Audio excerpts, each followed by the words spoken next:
Machine Hunter के इस नए एपिसोड में आपका एक बार फिर से स्वागत है। दोस्तों, आज की वीडियो में हम आपको कुछ ऐसे प्रोडक्ट्स की मैन्युफैक्चरिंग के बारे में बताने वाले हैं जिनका इस्तेमाल आप अपने रोजमर्रा की जिंदगी में करते ही है। और मैं आपको बता दूं कि बिना इनका इस्तेमाल किए आपके जीवन की गाड़ी आगे बढ़ ही नहीं सकती, क्योंकि यह प्रोडक्ट है मसाले। क्योंकि अगर मसाले ही नहीं होंगे तो आपका खाना कैसे बनने वाला है। तो इसलिए आज की वीडियो में हम आपको बताने वाले हैं कि वह लाल मिर्च पाउडर जिसे आप अपने खाने में डालते हैं, और साथ ही साथ हम आपको यह भी बताने वाले हैं कि हल्दी पाउडर और दुनिया का सबसे महंगा मसाला यानी कि केसर कैसे बनाया जाता है। तो दोस्तों, वीडियो को अंत तक जरूर देखिएगा क्योंकि यह वीडियो बहुत ज्यादा मजेदार और इंफॉर्मेटिव होने वाला है। लेकिन दोस्तों, वीडियो शुरू करने से पहले अगर आपने अभी तक हमारे चैनल को सब्सक्राइब नहीं किया है तो चैनल को सब्सक्राइब करके पास में दिए गए बेल आइकन को दबाकर ऑल का ऑप्शन जरूर सिलेक्ट कर ले। नंबर 1 पर आता है रेड चिल्ली पाउडर। दोस्तों, खाना बनाते वक्त बहुत सारे मसालों की जरूरत पड़ती है और उन्हीं मसालों में से लाल मिर्च भी एक है और ज्यादातर खानों में इसका उपयोग किया जाता है। खासकर मसालेदार खानों में लाल मिर्च का सबसे ज्यादा उपयोग किया जाता है। तो दोस्तों, इसीलिए आज हम आपको बताने वाले हैं कि फैक्ट्री में लाल मिर्च पाउडर कैसे बनाया जाता है। दोस्तों, लाल मिर्च पाउडर बनाने के लिए सबसे पहले मिर्च की खेती की जाती है और इसी के लिए खेतों में इनके पौधे लगाए जाते हैं। और आपको बता दें कि मिर्च की फसल 4 से 6 महीनों की ही होती है और 4 से 6 महीनों में यह फसल पूरी तरीके से तैयार हो जाती है। चिली पाउडर यानी कि लाल मिर्च बनाने के लिए पौधों से मिर्ची को तब तक नहीं तोड़ा जाता जब तक वह पूरी तरीके से सूख न जाए, और जब यह अच्छी तरह से सूख जाती है तो मशीनों की मदद से इन्हें खेतों से तोड़कर एक कंटेनर में जमा कर लिया जाता है और फिर वहां से इन्हें फैक्ट्री में भेजा जाता है, जहां पर सबसे पहले इन्हें कन्वेयर बेल्ट पर रखकर एक कंटेनर में डाला जाता है, जहां पर इन्हें पानी से अच्छे से साफ किया जाता है और फिर इन्हें सुखाया जाता है। और जब भी अच्छे से सूख जाते हैं तो इन्हें ब्लेंडर में डालकर काफी देर तक पीसा जाता है और फिर इसकी प्रोसेसिंग की जाती है। इसके अंदर से सारी इम्प्योरिटीज निकाली जाती है और इस तरीके से रेड चिली पाउडर फैक्ट्री में बनकर तैयार हो जाती है, जिसके बाद में पैकिंग करके इन्हें रिटेल शॉप में भेज दिया जाता है। अब दूसरे नंबर पर आता है रेड चिली पेस्ट। दोस्तों, लाल मिर्च पाउडर का इस्तेमाल तो हम डेली करते हैं, मगर कई बार ऐसा होता है कि हमें पाउडर की नहीं बल्कि पेस्ट की जरूरत होती है, और ऐसे में हमारा काम आता है रेड चिली पेस्ट। तो चलिए अब आपको बताते हैं कि फैक्ट्री में लाल मिर्च का पेस्ट या फिर आप कह सकते हैं कि सॉस कैसे बनाया जाता है।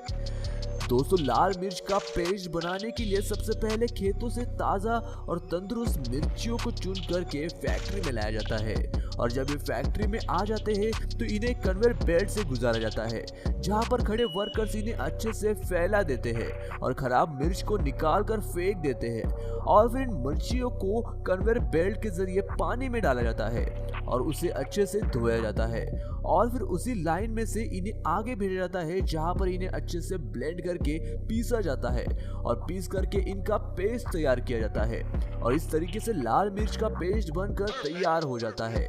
और उसके बाद काम शुरू होता है इनकी पैकेजिंग का। दोस्तों, आपको बता दें कि इनकी पैकेजिंग भी काफी स्पेशल होती है, क्योंकि इन्हें पैक करने के लिए स्पेशल अमेरिकन पैकिंग टेक्निक का इस्तेमाल किया जाता है, और जब ये पैक हो जाते हैं तो इनके ऊपर ब्रांड्स अपना स्टिकर लगा देते हैं और फिर इन्हें बॉक्सेस में पैक करके रिटेल शॉप में बेचने के लिए भेज देते हैं। अब अगले नंबर पर आता है हल्दी मेकिंग। दोस्तों, हल्दी एक ऐसा प्रोडक्ट है जो हर घर में इस्तेमाल किया जाता है और उसके बहुत से फायदे और बहुत से उपयोग भी होते हैं, और हम ज़्यादा से ज़्यादा हल्दी पाउडर का इस्तेमाल करते हैं, और इसीलिए आज हम आपको बताने वाले हैं कि फैक्ट्री में हल्दी पाउडर कैसे बनाया जाता है। दोस्तों, हल्दी पाउडर को बनाने के लिए खेतों से हल्दी को उखाड़ कर लाया जाता है और फिर उन्हें कुछ दिनों तक सुखाया जाता है और इन्हें जमीन के अंदर से निकाला जाता है, इसीलिए इनके ऊपर काफी मिट्टी लगी होती है, और इसीलिए हल्दी को एक रोलिंग ड्रम में डालकर अच्छे से साफ कर लिया जाता है। इस मशीन में हल्दी डालकर पूरे 50 मिनट तक साफ की जाती है और जब भी हल्दी साफ हो जाती है तो इन्हें फैक्ट्री में भेजा जाता है जहाँ पर इनका पाउडर बनाया जाता है। और फैक्ट्री में सबसे पहले कच्ची हल्दी को कन्वेयर बेल्ट पर रखकर एक ग्राइंडिंग मशीन में डाला जाता है। और दोस्तों इस ग्राइंडिंग मशीन में ग्राइंडिंग के लिए ब्लेड नहीं बल्कि 2 पत्थर लगे होते हैं। इन पत्थरों की रगड़ से ही हल्दी पाउडर में कन्वर्ट हो जाती है। दोस्तों इस मशीन का मैकेनिज्म भी बहुत ही सिंपल होता है। ये बिल्कुल एक आटे की चक्की की तरह होता है, लेकिन दोस्तों इस मशीन में आटे की मशीन की तरह एक यूनिट नहीं होता है, बल्कि इनमें 3 से 4 यूनिट होते हैं जिसमें से हल्दी की प्रोसेसिंग की जाती है। यह यूनिट के लास्ट में एक कंटेनर होता है जिसमें पाउडर इकट्ठा होता है और फिर इन्हें कंटेनर से निकाल कर पैकेट में पैक करके मार्केट में भेज दिया जाता है। दोस्तों इसके बाद अगले नंबर पर आता है केसर मेकिंग। दोस्तों केसर वह मसाला है जो सोने जितना कीमती है और चांदी से 10 गुना ज्यादा महंगा होता है। इसका इस्तेमाल सिर्फ कुकिंग में ही नहीं बल्कि और भी जगहों पर किया जाता है। और दोस्तों आपको इंटरेस्टिंग बात बताना चाहता हूँ कि 1 केजी सैफरॉन यानी कि केसर बनाने के लिए तकरीबन केसर के हजारों फूल लगते हैं। और दोस्तों आज हम आपको बताएंगे कि दुनिया का बेशकीमती मसाला आखिरकार कैसे बनता है। केसर की खेती करने के लिए खेतों में काफी मेहनत करनी पड़ती है और उन्हें इस तरीके से तैयार किया जाता है कि केसर की फसल अच्छे से हो सके। बता दें कि इनकी खेती सितंबर के महीने में की जाती है और इसकी खेती में पानी की भी बहुत ज्यादा जरूरत पड़ती है। और दोस्तों महज 6 महीने में यह फसल पूरी तरीके से तैयार हो जाती है जिन्हें अब खेतों से हार्वेस्ट किया जा सकता है। मगर दोस्तों इसकी हार्वेस्टिंग बाकी के फसलों की हार्वेस्टिंग से बहुत अलग होती है। आप इनको तब तक नहीं निकाल सकते जब तक सूरज की रोशनी इन पर होती है, और अगर आपने ऐसा किया तो आप इस बेशकीमती मसाले को खो देंगे।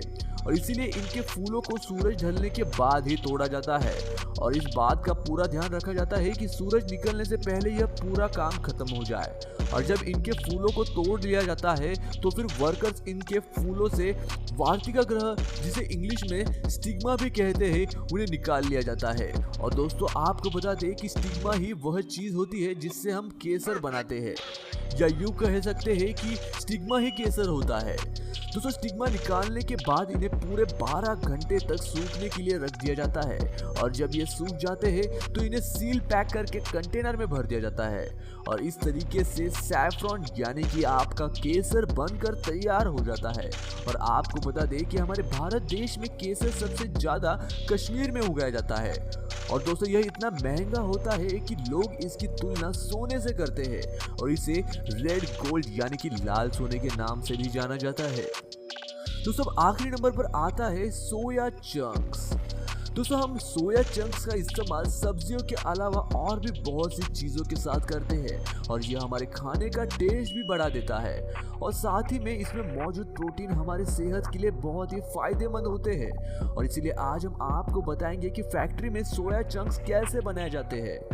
सोया चंक्स को बनाने के लिए सबसे पहले सोयाबीन को खेतों से तोड़कर ट्रक में लोड करके फैक्ट्री में लाया जाता है और फिर फैक्ट्री में सबसे पहले सोयाबीन को छांटा जाता है और उसके बाद आगे स्टोरेज में भेजा जाता है जहां से इन्हें प्रिपरेशन सेंटर में लाया जाता है। यहाँ पर इन्हें अच्छे से साफ करके इनके अंदर की सारी इम्प्योरिटीज निकाल दी जाती है और फिर इन सोयाबीन्स को ट्रैकिंग और कंडीशनिंग के लिए आगे भेजा जाता है और उसके बाद इन्हें यहाँ से निकाल कर फ्लैकिंग के लिए भेजा जाता है। और जब फ्लेक्स तैयार हो जाते हैं तो इनमें से मील और तेल को अलग कर लिया जाता है। मील को मिलिंग सेक्शन में और तेल को ऑयल सेक्शन में भेज दिया जाता है। आपको बता दें कि सोया मील से सोयाबीन का आटा बनाया जाता है और फिर इस आटे को टीवीपी सेक्शन में भेजा जाता है जहां पर K2 विनेगर मशीन की मदद से सोया चंक्स बनाई जाती है।